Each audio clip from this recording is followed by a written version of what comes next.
베스트셀러 가운데 우리 한국 교회에 많은 영향을 준 책이 있습니다. 그 책이 뭐냐 하면 바로 목적이 이끄는 삶이라는 그런 책입니다. 목적이 이끄는 삶.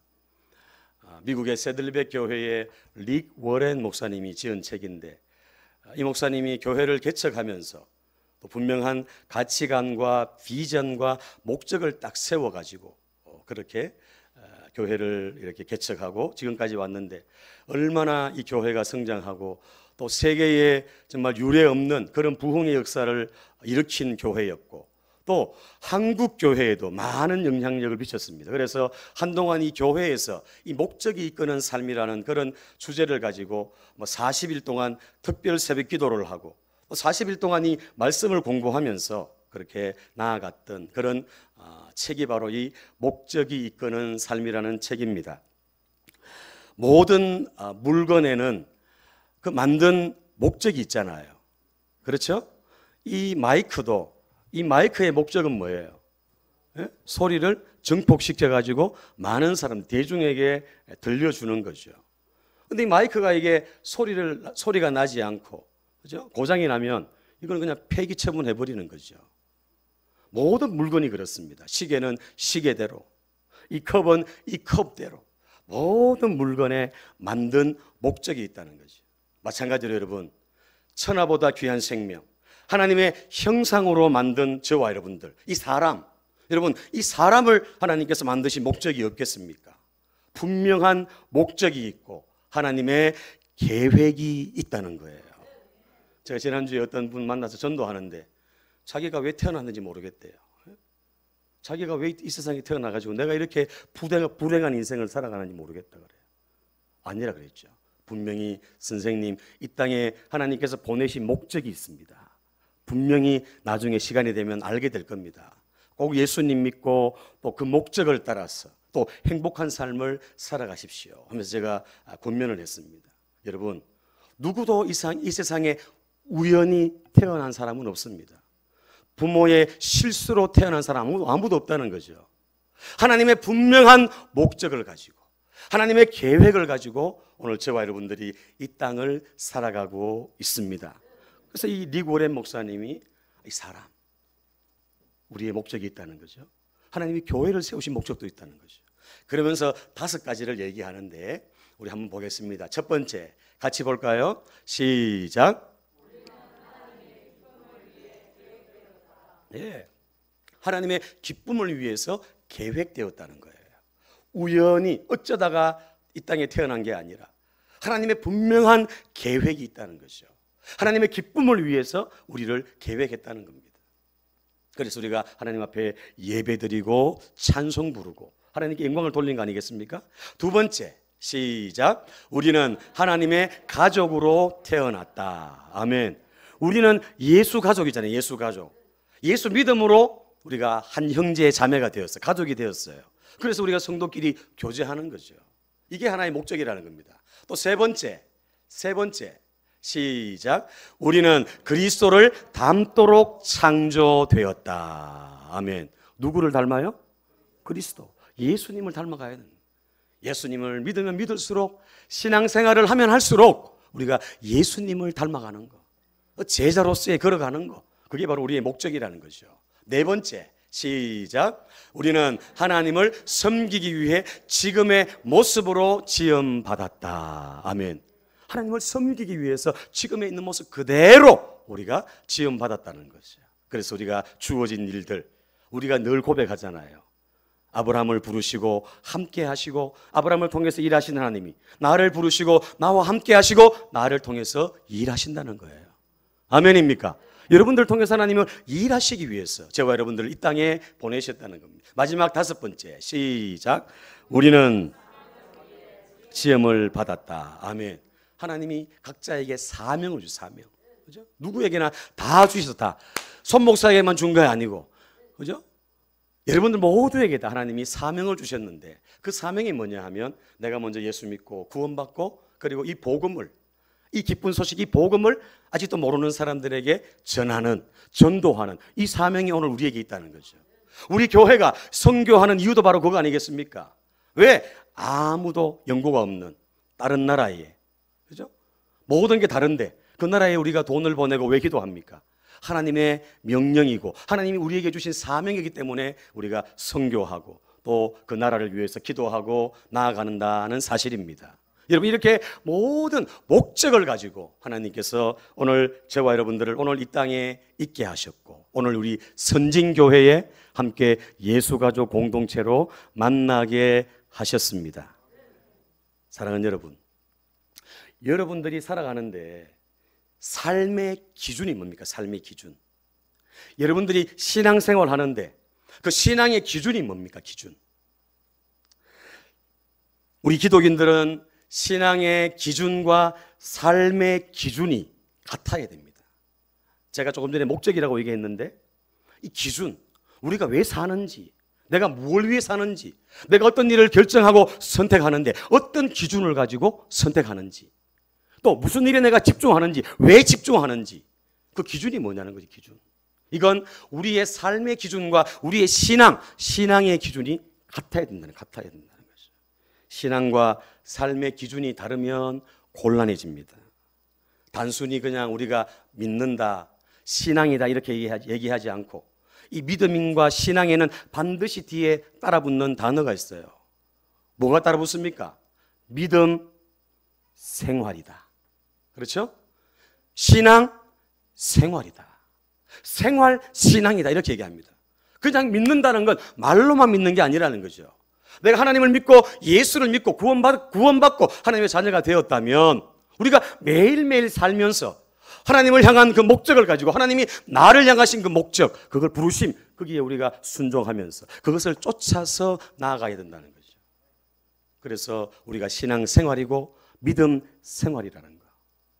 그래서 우리가 신앙생활 하면 할수록 인격적으로 예수님을 닮아가야 되고 또 우리의 삶이 부족하지만 연약하지만 내 인격이 내 삶이 예수님을 닮아가는, 예수님을 쫓아가는 그런 모습이 우리의 삶에 나타나야 그 사람이 진짜 믿음 생활 잘하는 거고 신앙생활 잘하는 사람이라는 거죠.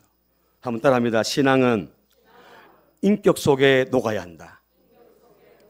말씀은 생활 속에 녹아야 한다.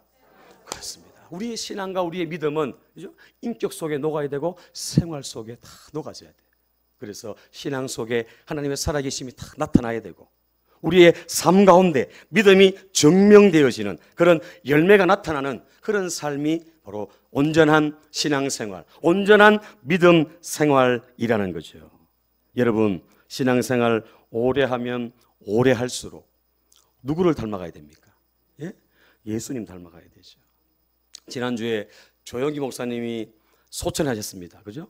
86세 나이로 소천하셨는데 그 조영기 목사님의 그 부교육자들, 그 영향을 받은 사람들은 설교하는 스타일이 보면은 다 조영기 목사님을 닮았어요. 자기들이 닮으려고 한 게 아니라 계속 듣다 보니까, 말씀을 계속 듣다 보니까, 억양을 계속 듣다 보니까, 사랑하는 여러분, 발음이 막 입이 액센트가 들어가면서 자기도 모르게 계속 영향을 받는 거예요, 여러분. 닮는 게 당연하다는 거죠. 여러분, 우리가 예수를 믿으면 10년, 20년, 30년, 40년, 50년 믿으면 누구 닮아야 됩니까? 누구? 예? 예수님 닮는 게 당연한 거 아닙니까? 예? 그게 정상이라는 거, 정상. 그런데 그렇지 못한 그리스도인들이 얼마나 많은지 모른다는 거죠.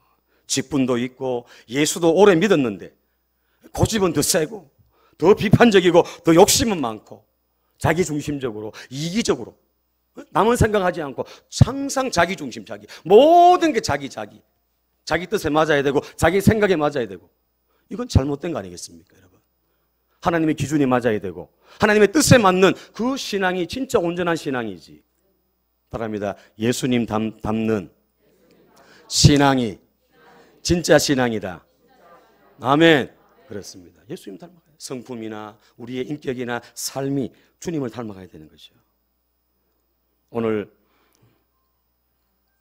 내 자신이 무엇이 문제인지 또 어떤 것이 잘못되었는지 우리 자신을 냉철하게 한번 돌아보고 또 점검하고 나는 예수를 지금 몇 년 믿었는데 내 모습은 어떤지 나는 과연 예수를 믿으면 믿을수록 나는 내 삶은 어떤지 이걸 한번 점검해 보시고 나는 무엇을 위해 사는가를 오늘 말씀을 통해서 다시 한번 그 기준을 다시 한번 명확하게 찾을 수 있는 그런 이 시간 되시기를 바랍니다. 결론적인 말씀입니다. 따라합니다. 우리의 신앙과 삶의 기준은 하나님의 영광을 위한 삶이다. 누구를 위한요? 하나님의 영광을 위해. 나의 영광이나 나의 어떤 것을 때문이 아니라 나의 출세나 나의 성공을 위한 것이 아니라 정말 예수를 내가 믿는다면, 내가 진정 예수를 내가 만났다면, 내가 하나님의 자녀가 되었다면 우리의 목적은 돈을 버는 목적도 하나님의 영광이 되어야 되고 좋은 직장에 들어가는 것도 하나님의 영광을 위한 목적이 되어야 되고 아멘입니까? 우리가 전도하는 목적도 하나님의 영광을 위한 목적이 돼야 된다는 겁니다. 하나님을 기쁘시게 하는 삶이 바로 하나님께 영광을 돌리는 삶 아니겠습니까? 무엇을 하든지 어떤 일을 하든지 하나님의 영광을 위하여 하나님을 기쁘시게 하는 그것이 바로 우리의 목적이 되고 우리의 기준이 되어야 될 줄로 믿습니다. 저를 보십시오, 여러분. 우리가 하나님을 기쁘게 하잖아요. 하나님 마음을 막 즐겁게 하잖아요. 하나님께 막 영광을 막 돌리잖아요. 그럼 어떤 일이 생길까요? 예? 하나님이 그냥 보면 얼마나 이쁠까요? 그냥 봐도 이쁜데 하나님을 막 기쁘시게 하고 하나님께 영광을 돌리려고 이러니까 하나님 마음이 얼마나 기쁠까요? 그러니까 하나님 막 쏟아 부어주시는 거예요. 예? 복도 주시고 내가 구하는 모든 것도 응답도 하나님 다 주시는 거예요. 그냥. 그래서 우리가 이걸 잘 하셔야 돼요. 그래서 우리가 예수 잘 믿으면 하나님의 영광을 위해 살아가면 하나님께서 책임져 주십니다. 책임져. 우리의 건강도 책임져 주시고 경제적인 문제도 하나님 책임져 주시고 자녀 문제도 하나님이 책임져 주시고 할렐루야. 이게 원리예요, 원리. 그래서 우리가 어디에다 목적을 두고 사느냐, 어디에다가 내가 기준을 두고 사느냐, 거기에 따라서 우리의 인생이 완전히 달라진다. 오늘 말씀을 통해서 하나님의 영광을 위한 목적으로 다시 돌아올 수 있는, 다시 이 중심으로 나올 수 있는 저와 여러분들이 되시기를 축복합니다. 자, 말씀을 다시 봅니다. 다시 시작. 하나님의 영광을 위해서다. 자, 말씀요. 고린도전서 10장 31절 시작. 그런즉 너희가 먹든지 마시든지 무엇을 하든지 다 하나님의 영광을 위하여 하라. 아멘. 먹든지 마시든지 무엇을 하든지 어떤 일을 하든지 다 어디에 맞추라고 초점을 하나님의 영광을 위해서 다 맞추라는 거예요. 오늘 새벽에도 제가 다니엘 얘기를 했습니다만 나라를 잃고 비참하게 바벨론으로 포로로 끌려갔지 않습니까? 그런데 이 다니엘의 삶은 어땠습니까? 전혀 기가 죽지 않아요. 당당합니다. 당당. 포로인데 포로. 나라도 잃어버리고 모든 게 다 없는데 포로인데 당당하게 사는 거예요. 그리고 절대 불의와 타협하지 않는 거예요. 포로로 끌려갔잖아요. 엘리트, 그 유대 사람들 가운데 가장 똑똑한 사람들, 잘 나가는 이런 사람들, 엘리트를 딱 뽑아가지고 이 바벨론 왕이 3년 동안 길러가지고 나중에는 바벨론의 인재로 등용시키기 위해서 그렇게 훈련을 시키고 교육을 시킨 거예요. 그래서 다니엘과 그 친구들이 3년 동안 그렇게 거기에서 교육을 받고 훈련을 받았는데 이 바벨론 왕이 가장 먼저 이름 바꿔요. 이름 창시계명이라 그러죠. 다니엘은 벨드사살로, 하나냐는 사드락으로, 미사엘은 메삭으로, 아사랴는 아벳느고로 이름을 바꿨어요. 이름을 바꿨을 때는 이 다니엘이 아무런 액션을 취하지 않습니다. 뭐 내 이름 바꾸거나 말거나 가만히 있습니다.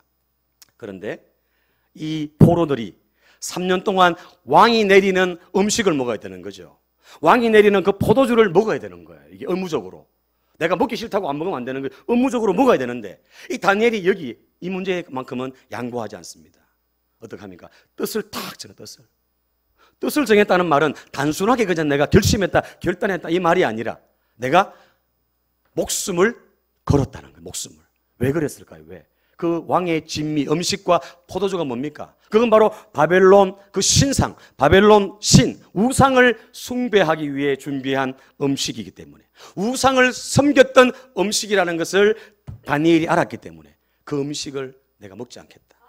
뜻을 딱 정하면 뜻을. 목숨을 걸었습니다. 그리고는 환관장에게 요청을 하지요. 열흘 동안만 시간을 줘가지고 열흘 동안 우리는 물하고 채식 먹고 나머지 사람들은 왕의 음식을 먹고 나중에 비교를 해보고 그때 다시 결정해달라고, 열흘 동안 시간을 달라고 이렇게 얘기합니다, 여러분. 그렇게 해서 환관장이 어떻게 해요? 허락을 하지요. 자, 다니엘서 1장 8절 9절 말씀 우리 보겠습니다. 시작. 다니엘은 뜻을 정하여 왕의 음식과 그가 마시는 포도로 자기를 더럽히지 아니하리라 하고 자기를 더럽히지 아니하도록 환관장에게 구하니 하나님이 다니엘로 하여금 환관장에게 은혜와 긍휼을 얻게 하신지라. 뜻을 딱 정하고 나니까 하나님이 환관장의 마음을 움직이는 거예요. 환경을 하나님 열어주시는 거죠. 도저히 안 되는데, 잘못하다가는 목이 날아갈 수 있는 그런 상황인데, 다니엘이 내가 신앙을 지키겠다, 하나님이 싫어하는 거 내가 하지 않겠다, 하나님이 기뻐하는 일만 내가 하겠다, 하나님의 영광을 위해 내가 살아가겠다, 비록 내가 포로지만, 딱 뜻을 정하니까 하나님께서 환경을 열어주시죠. 자, 열흘 동안 다니엘과 친구들은 물하고 채소만 먹었습니다. 나중에 열흘 후에 결과가 나왔습니다. 어떻게 나왔습니까? 다니엘과 친구들과 다른 사람들 비교가 됐죠. 어떻게 나왔습니까? 어떻게? 누구 얼굴이 더 빛이 났어요? 예? 누구 얼굴이 더 기름지게 윤택해졌습니까? 예? 상식적으로는 우리가 보통 생각할 때는 고기 먹고 그죠? 좋은 음식 먹는 사람이 얼굴에 때깔이 좋아야 되잖아요. 얼굴이 반짝반짝 빛이 나야 되잖아요. 그렇지 않습니까? 그런데 놀라운 건 다니엘과 그 친구들이 얼굴이 더 좋았다. 자, 15절 한번 볼까요? 15절 시작. 열흘 후에 그들의 얼굴이 더욱 아름답고 살이 더욱 윤택하여 왕의 음식을 먹는 다른 소년들보다 더 좋아 보인지라. 아멘. 하나님이 이렇게 하시는 거예요. 하나님이 건강까지도 책임져 주시는 거예요. 그냥. 아멘입니까? 그것만 책임져 주십니까? 우리의 생명도, 우리의 명예도, 우리의 모든 것을 하나님은 다 책임져 주시는 하나님이십니다. 하나님은 은도 내 것이요 금도 내 것이다. 물질도 하나님 거예요. 그러니까 우리가 하나님께 잘 보이고 하나님의 영광을 위해 살아가면 하나님이 그냥 부어주시는 거예요. 물질도. 아멘입니까? 이런 역사들이 일어나는 거죠. 다니엘이 하나님의 영광을 위해 살아가겠습니다, 나를 위해서가 아니라 하나님의 영광을 위해 살아가겠습니다 결단하고 결심하니까 하나님께서 막 부어주시는. 다니엘이 나중에 어떻게 됩니까? 지혜가 10배나 뛰어납니다. 총리가 되죠. 총리가. 느부갓네살 왕의 꿈을 해석함으로 총리가 돼가지고 완전히 막 스타가 됩니다. 스타. 그리고 이 다니엘은 그냥 그 바빌론 느부갓네살 왕 때만 반짝하고 사라진 것이 아니라 다리오 왕까지 이 다니엘이 왕이 3번, 4번 바뀌는 그 가운데도 총리의 자리를 지키면서 포로였지만 그 바벨론에서 2인자로서 세계를 다스리는, 또 하나님의 이름을 높이는 그런 인물로 쓰임받게 되었다는 것입니다. 아멘입니까? 보십시오, 여러분. 하나님의 영광을 위해서 내가 살겠다고 다짐하고 결단하니까 하나님이 열어주시는 거죠.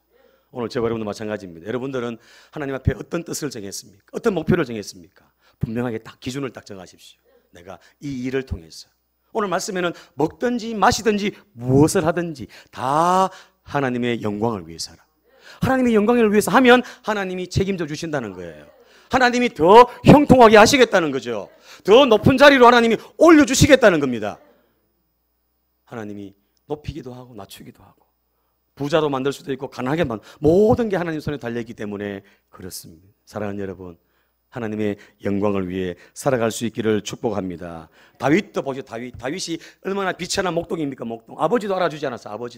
아버지도 이 말제 아들 다윗을 무시했어요. 그런데도 하나님이 그 다윗을 주목했잖아요. 다윗이 양을 칠 때 자기 양을 치든지 다른 사람의 양을 치든지 항상 같은 마음으로, 성실한 마음으로 그렇게 쳤기 때문에 하나님이 양을 치고 있는 그 다윗을 하나님은 주목하시고, 하나님은 그 다윗을, 이 이스라엘 나라를 다윗에게 맡기시고 하나님의 뜻을 이루어 나가셨다는 거죠. 다윗을 보니 내 마음에 합했다는 거죠. 항상 다윗의 마음, 항상 다윗의 중심은 하나님을 기쁘시게 하려고 하는 마음, 하나님께 영광을 돌리려고 하는 그 마음이 있었기 때문에 하나님 그걸 아신 거죠. 여러분 보십시오. 우리가 너무 잘 알잖아요. 골리앗과 싸움에서도, 그죠? 골리앗과 싸움, 3m가 넘는 그 골리앗과 싸우는데도 다윗이 물맷돌 5개 가지고 나가면 5개 가지고 나가면 뭐라고 얘기합니까? 너는 칼과 창과 단창으로 나오지만 나는 뭐로 나간다고요? 나는 만군의 여호와의 이름으로 네게 나간다. 무슨 말입니까? 하나님의 영광을 위해서 내가 나간다. 그래가지고 그 거인 골리앗을 무너뜨리지 않습니까? 하나님께서 그 다윗에게 용기도 주셨고 능력도 주셨고 그 골리앗을 무너뜨릴 수 있는 힘까지 하나님께서 다윗에게 주셨다는 거죠. 여러분, 다윗 보시면 얼마나, 다윗은 항상 이랬다. 항상 나중에 하나님이 왕으로 세웁니다. 왕으로 세워가지고 이 다윗이 처음에는 유다의 왕이 되고 나중에는 통일 이스라엘의 왕이 되잖아요. 그래가지고는 이스라엘을 다스리는데 이 다윗의 마음이 불편한 거예요. 왜 불편한지 아세요? 자기는 백향목 궁에서 그렇게 잘 살고 있는데 하나님의 법궤는 천막에 텐트 안에 있으니까 그게 늘 마음에 걸리는 거죠. 그래가지고 하나님 앞에 소원을 가집니다. 성전을 내가 건축해야 되겠다고, 하나님의 전을 내가 아름답게 내가 봉헌해야 되겠다, 이런 소원을 가지고 있죠.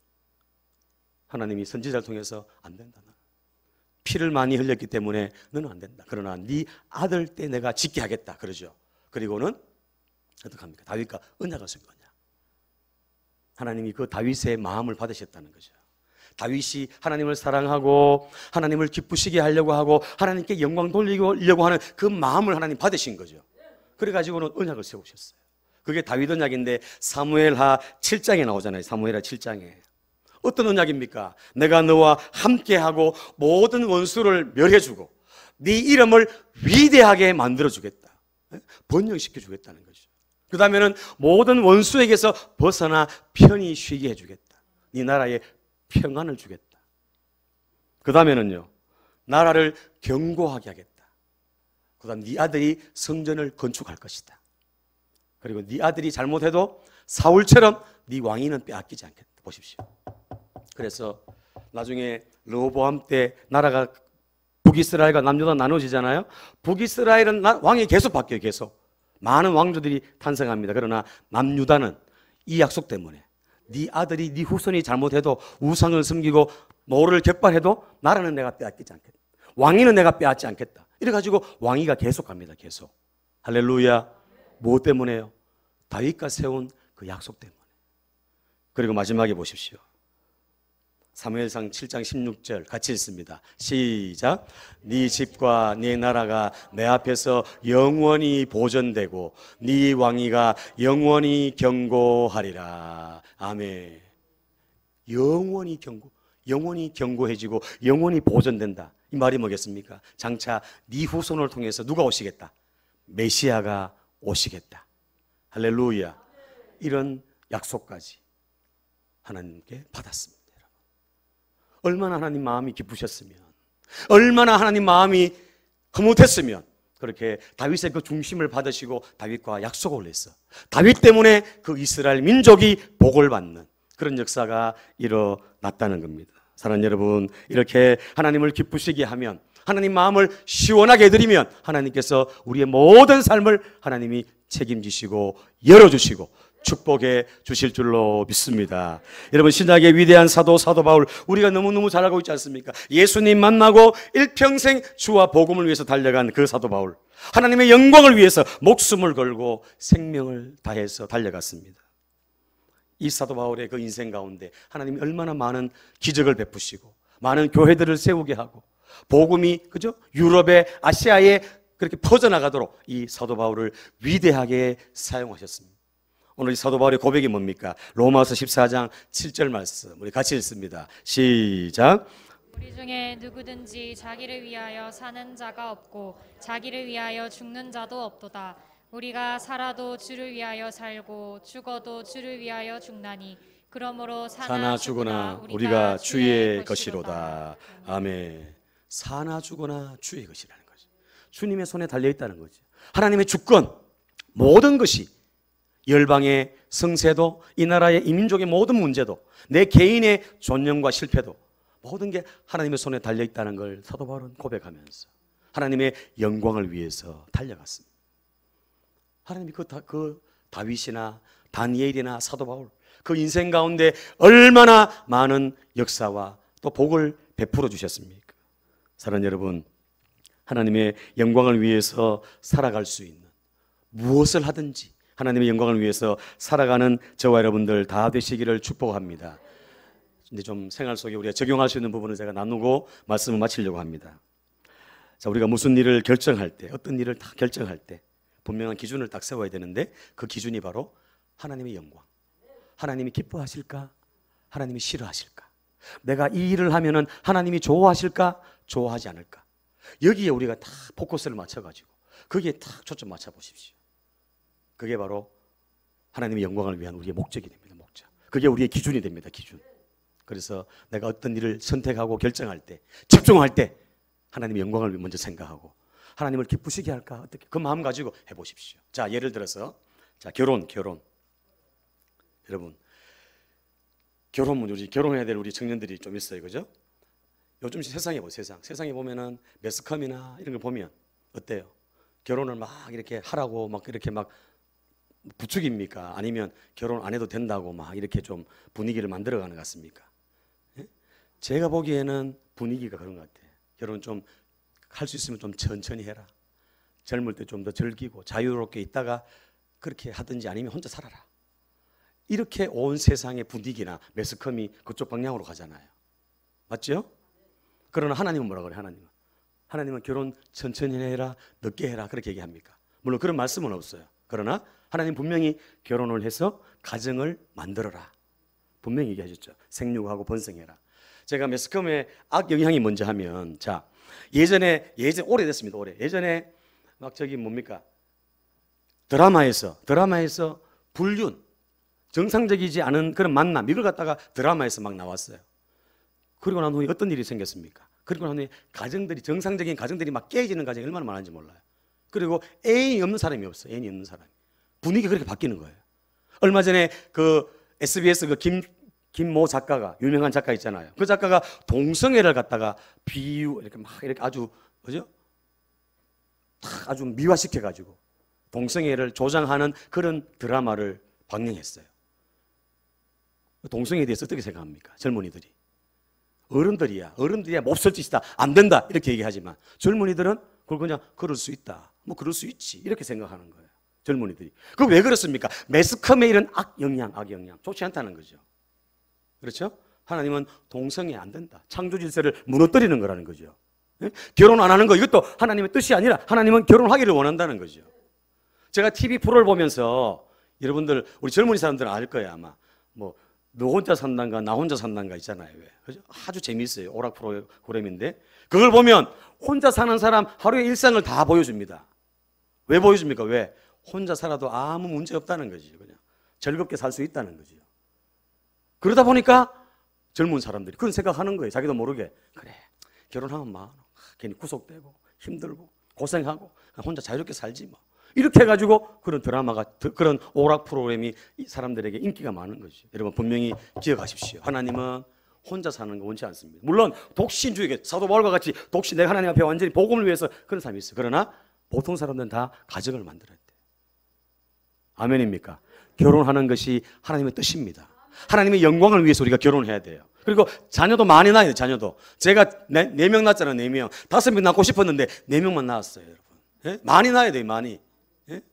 많이 낳아가지고 믿음의 자손들 잘 길러가지고 세상 속에 영향력을 미칠 수 있도록, 그렇게 우리 믿음의 사람들이 자녀들을 많이 낳아야 이 세상에 변화가 일어납니다. 여러분. 하나님 분명히 생육하고 번성하라고 그렇게 말씀했지 않습니까? 그래서 우리가 하나님의 뜻이 뭔지, 하나님의 영광을 위해서 우리가 살아가야 되고, 그래서 제가 보니까 그래요. 결혼도 보면 좀 간절히 사모해야 돼. 뭐 해야 돼요? 사모해야 돼요. 부모가 아무리 사모해도 본인이 사모하지 않으면 이게 잘 안 되더라고. 본인이 간절해야 되고, 본인이 내가 결혼해야 되겠다, 뭐 하면 하고 아니면 말고 이러면 안 되는 거예요. 해야 되겠다. 응? 반드시 하리라. 올해 내가 반드시 결혼하리라. 내년 봄에 반드시 결혼하리라. 이런 마음을 가지고 기도하고 간절히 사모하면 하나님께서 만남의 축복을 주시고 결혼의 문을 활짝 열어주실 줄로 믿습니다. 직장을 구하는 것도 마찬가지입니다. 연봉도 중요하지요. 조건도 중요합니다. 비전도 중요합니다. 그러나 그보다 더 중요한 게 뭐냐? 내가 직장에 가서 내가 신앙생활을 잘할 수 있느냐, 주의를 지킬 수 있느냐 없느냐, 그게 중요하다는 것이죠. 하나님의 영광을 위해서. 할렐루야. 모든 초점이 결혼도, 직장도, 사업하는 것도 마찬가지, 공부하는 것도 마찬가지, 하나님의 영광을 위해서 내가 공부 잘해가지고 하나님의 이름을 높이고 나타내야 된다는 거죠. 그래서 모든 삶에 이렇게 하나님의 영광에 맞추었어. 여러분, 앞으로 우리의 결정해야 될 일이 있잖아요. 선택해야 될 일이 있죠. 거기 모든 걸 하나님의 영광, 하나님을 기쁘시게 하는 거기에 맞춰가지고 해보십시오. 그러면 하나님께서 정말 놀랍게 축복하시고 놀랍게 역사해 주실 줄로 믿습니다. 말씀을 마치려고 합니다. 제가 우리 선진교회 부임하기 전에 제가 한 번은 차를 타고 저기 경산, 대구 옆에 경산이라고 있습니다. 경산 쪽으로 차를 타고 이렇게 쭉 지나가는데 앞에 군용 트럭이 한 대가 딱 이렇게 보이는 거예요. 군용 트럭이. 그게 뭐라고 적혀있냐? 운전 교육 딱 적혀 있더라고요. 그러면서 스치고 지나가는 생각이 뭐냐 하면, 저도 운전면 출신이거든요. 저도 그곳에서 운전 연습을 했거든. 그 길을 다녔거든요. 나도 그랬는데. 그러면서 세월이 얼마나 지났을까? 헤아려 보니까 한 30년이 지났더라고요. 제가 벌써. 제가 어른들한테 죄송합니다만 저도 젊은 줄 알았는데 군생활 한 지 30년이 지났더라. 30년. 그러면서 저한테 드는 생각이 뭐냐 하면, 오늘 주님이 나를 부르시면, 내가 주님 앞에 서면 주님이 나한테 뭐라 그럴까? 내가 어떻게 주님 앞에 서지? 너 무엇 하다 왔냐 물으면 내가 뭐라고 대답하지? 이런 생각이 들어요. 갑자기 세월이 빨리 갔다는 생각이 들면서 내가 주님 앞에 섰을 때 내가 뭐 주님 앞에 얘기할까? 이 생각이 드는 거예요. 갑자기 할 말이 없더라고요. 내세울 것이 없어요. 주님께 보여드릴 게 없더라고. 주님, 내가 이거 하다 왔습니다. 주님, 내가 충성하다 이렇게 하려고 할 그 자신이 없는 거예요. 그때부터 제가 충격받았습니다. 그때부터 다시 돌아와가지고 하나님 앞에 기도하면서 내가 이래서는 안 되겠구나. 내가 하루하루 시간을 정말 아끼면서 내가 정말 정신 바짝 차리고 내가 최선을 다해야 되겠구나. 하루하루 시간 내가 정말 아끼면서 내가 보내야 되겠구나. 내가 주를 위해서 내가 달려가야 돼. 후회 없는 삶을 내가 살아야 되겠구나. 주의 영광을 위해 내가 살아야 되겠구나. 이런 결심, 이런 각오가 확 서는 거예요. 그때부터 더 하나님 앞에 기도하게 되고 더 내가 이 사역을, 이 부르심에 순종하기 위해서 더 몸부림치면서 내가 주를 위해서, 복음을 위해서 내가 생명 살리면서 달려가야 되겠다. 그런 결심을 내가 하면서 이렇게 선진교회에 왔고 오늘 이 자리에 서 있습니다. 사랑하는 여러분 베네쩌고리와 수의의 공통점을 아십니까? 태어날 때 입는 것이 베네쩌고리고 우리가 죽고 난 뒤에 입는 옷이 수의입니다. 그런데 이 두 옷은 공통점이 있어요. 공통점. 그게 뭐예요? 주머니가 없어요. 주머니. 제가 한번 얘기했죠. 주머니가 없어요. 주머니가 하나도 없어요. 뭡니까? 공수래 공수거. 빈손으로 왔다가 빈손으로 가는 것이 우리의 인생입니다. 그리고 우리가 언제 주님 앞에 갈 줄 몰라요. 올 때는 순서가 있지만 갈 때는 순서가 없다 그러잖아요. 그렇지 않습니까?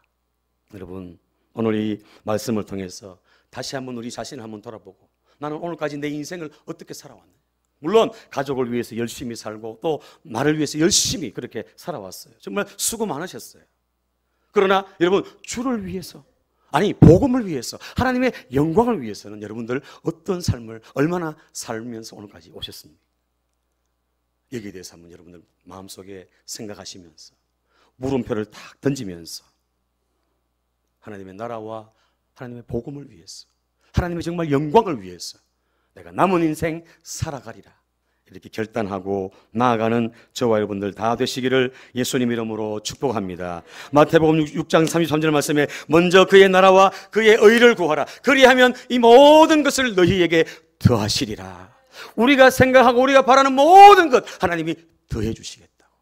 주의 나라와 주의 복음을 위해서, 하나님의 영광을 위해서 우리가 살아가면 하나님께서 모든 것을 더해 주시겠다고 약속하셨습니다. 사랑하는 선진가족 여러분, 먹든지 마시든지 무엇을 하든지 하나님의 영광을 위해서 살아갈 수 있기를 축복합니다. 나의 시간, 나의 물질, 나의 모든 것 하나님의 영광을 위해서 정말 영원히 남을, 영원한 하늘의 상급을 바라보고 영원한 상을 바라보고 하늘나라를 소망하면서 하나님의 영광을 위해서 하루하루 최선을 다해서 달려가는 저와 여러분들 다 되셔서 하나님께 영광을 돌리시고 남은 인생 형통과 은혜의 복을 받아 누리는 주인공들 다 되시기를 예수님 이름으로 축원합니다.